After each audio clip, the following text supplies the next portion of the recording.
जून में आम चुनावों के बाद से भारतीय शेयर बाजारों में शानदार उछाल देखने को मिला। निफ्टी 50 में सिर्फ कुछ महीनों में ही 14% से ज्यादा की उछाल आई। लेकिन अगस्त की शुरुआत से निवेशकों की धारणा में काफी गिरावट आई है। व्यापक बाजार सूचकांक एक हफ्ते से भी कम समय में अपने शिखर से 4% तक नीचे गिर गया। दिलचस्प बात यह है कि, और बहस की बात है, धारणा में इस तेज बदलाव के पीछे की वजह जापान है। हाल के घटनाक्रमों के साथ जापानी येन कैरी ट्रेड कम व्यवहार्य हो गया है।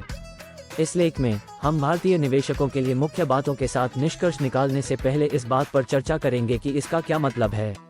येन कैरी ट्रेड क्या है? जब कोई निवेशक जापान की मौजूदा ब्याज दरों पर जापानी येन उधार लेता है और उसे अमेरिकी वित्तीय बाजारों में निवेश करने के लिए यूएसडी में बदल देता है, तो उसे येन कैरी ट्रेड कहा जाता है। आप यूएसडी और अमेरिकी वित्तीय बाजारों को रुपये और भारतीय शेयर बाजारों से बदल सकते हैं और फिर भी इसे येन कैरी ट्रेड कहा जाएगा।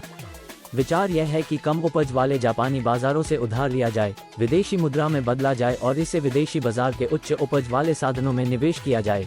येन कैरी ट्रेड तब लाभ देता है जब विदेशी बाजार की उपज जापान की उपज से अधिक होती है। व्यापार के लिए लाभ का एक और स्रोत मोचन के समय आता है। मोचन में विदेशी मुद्रा को बेचना और जापानी येन को वापस खरीदना शामिल है। अब यदि निवेश अवधि के दौरान जापानी येन का मूल्य ह्रास हुआ है, तो निवेशक को प्रति यूएसडी अधिक येन वापस मिलेंगे।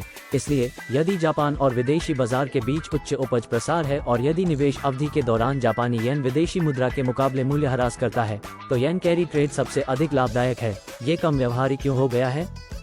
जापान की ब्याज दरें लगभग एक दशक तक शून्य से नीचे रहीं, जिससे उधार लेने के लिए एक अच्छा बाजार बन गया। लेकिन येन कैरी ट्रेड समीकरण का दूसरा पहलू उच्च उपज वाला विदेशी बाजार 2022 तक उपलब्ध नहीं था, क्योंकि महामारी के बाद दुनिया भर के केंद्रीय बैंकों ने अपनी अर्थव्यवस्थाओं को बढ़ावा देने के लिए अपनी ब्याज दरों में कटौती की थी। लेकिन जब कम दरों और आसान पैसे ने मुद्रास्फीति को बढ़ावा देना शुरू किया, तो 2022 में यूएस फेड ने बहुत तेज गति से दरें बढ़ानी शुरू कर दी। इसलिए बहुत जल्दी येन कैरी ट्रेड बेहद लाभदायक हो गया। फेड फंड्स रेट में तेजी के साथ जापान और अमेरिका के बीच यील्ड स्प्रेड चौड़ा हो गया, जिससे येन कैरी ट्रेड अधिक से अधिक लाभदायक हो गया। इस बीच जापानी येन भी तेजी से मूल्य ह्रास कर रहा था, जिससे येन कैरी ट्रेड के लिए एकदम सही परिस्थितियां बन गई। लेकिन अब यूएस फेड से सितंबर में दरों में कटौती करने की उम्मीद है, और इससे भी पहले अगर अमेरिका में बेरोजगारी के आंकड़े खतरे के निशान उठाते रहे। और आग में घी डालने के लिए 31 जुलाई को जापान के केंद्रीय बैंक ने दरों में बढ़ोतरी की और देश में सुस्त खपत मांग के बावजूद ब्याज दरों में बढ़ोतरी जारी रखने के इरादे का संकेत दिया। अमेरिका में पहले से ही अपेक्षित दरों में कटौती के अलावा जापान में बढ़ती दरें अमेरिका और जापान के बीच यील्ड स्प्रेड को कम करने की गति को तेज करेगी। इसके अलावा जापान में बढ़ती दरों की प्रत्याशा में जापानी येन में भी वृद्धि होने लगी।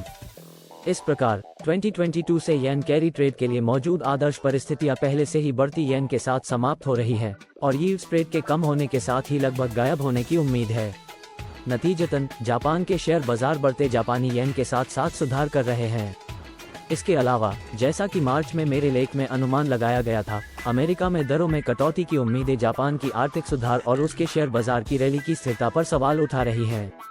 जवाब में जापान के निकेई 225 सूचकांक में कुछ ही दिनों में अपने चरम से 25% तक की गिरावट आई। भारतीय निवेशकों के लिए इसका क्या मतलब है? चूंकि येन कैरी ट्रेड अव्यवहारिक हो गया है, इसलिए ट्रेडर्स अमेरिका और भारत सहित विदेशी बाजारों में अपनी पोजीशन बंद कर रहे हैं। इससे शेयर बाजारों में गिरावट आई है। 31 जुलाई को जब जापान के केंद्रीय बैंक के गवर्नर ने भविष्य में और अधिक ब्याज दरों में बढ़ोतरी की घोषणा की थी, तब से S&P 500 में लगभग 6% की गिरावट आई है, जबकि निफ्टी 50 में लगभग 4% की गिरावट आई है। घरेलू निवेशकों के समर्थन के कारण भारत में गिरावट अपेक्षाकृत कम रही है। जापान की घोषणा के बाद से एक सप्ताह में FI ने भारतीय इक्विटी से 20,000 करोड़ रुपए से अधिक की राशि निकाल ली है, लेकिन DI ने लगभग इतनी ही राशि का निवेश करके बचाव किया है।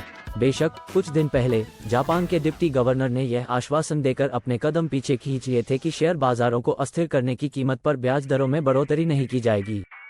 इससे शेयर बाजारों को कुछ नुकसान की भरपाई करने में मदद मिली। हालांकि इससे अंतिम परिणाम में कोई बदलाव नहीं आएगा। अमेरिका और जापान के बीच यील्ड स्प्रेड कम हो जाएगा बाद में या जल्दी ही, और येन कैरी ट्रेड अव्यवहारिक हो जाएगा, जिससे भारतीय इक्विटी से अधिक FI आउटफ्लो होगा।